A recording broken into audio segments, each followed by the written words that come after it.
Si je vis maintenant dans la chair, je vis dans la foi au Fils de Dieu qui m'a aimé et qui s'est livré lui-même pour moi.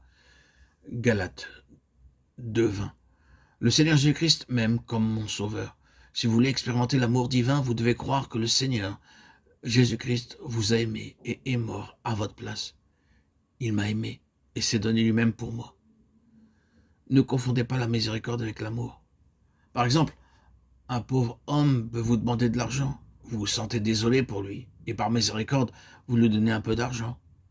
Vous ne lui dites pas « tu es mon fils ou ma fille ».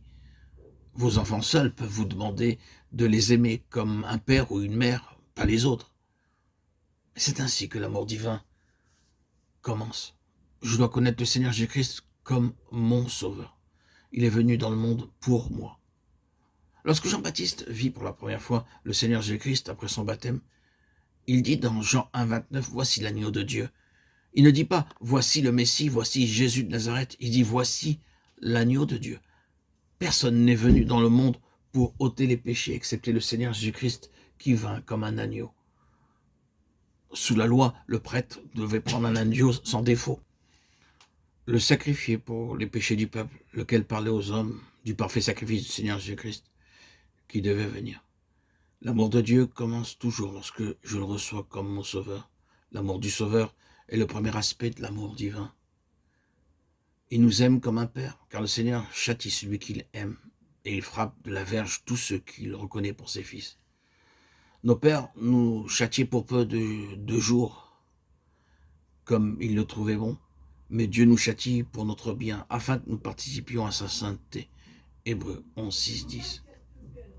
C'est le second aspect de l'amour divin. Pour commencer, le Seigneur Jésus m'aime comme un sauveur, puis comme un père. C'est pourquoi il doit me corriger, me reprendre et me châtier afin de m'amener à sa norme. Pourquoi châtiez-vous vos enfants? Lorsqu'ils se comportent mal, vous les châtiez afin qu'ils puissent atteindre vos normes. Vous dites « Oh mon fils, tu es mon enfant, tu dois te comporter correctement, étudier dur et acquérir des bonnes notes. » Dieu dit « Vous êtes mes enfants, je veux vous rendre conformes à mon modèle afin que vous puissiez être avec moi dans mon royaume. » C'est pourquoi Dieu doit nous corriger, nous châtier, nous reprendre.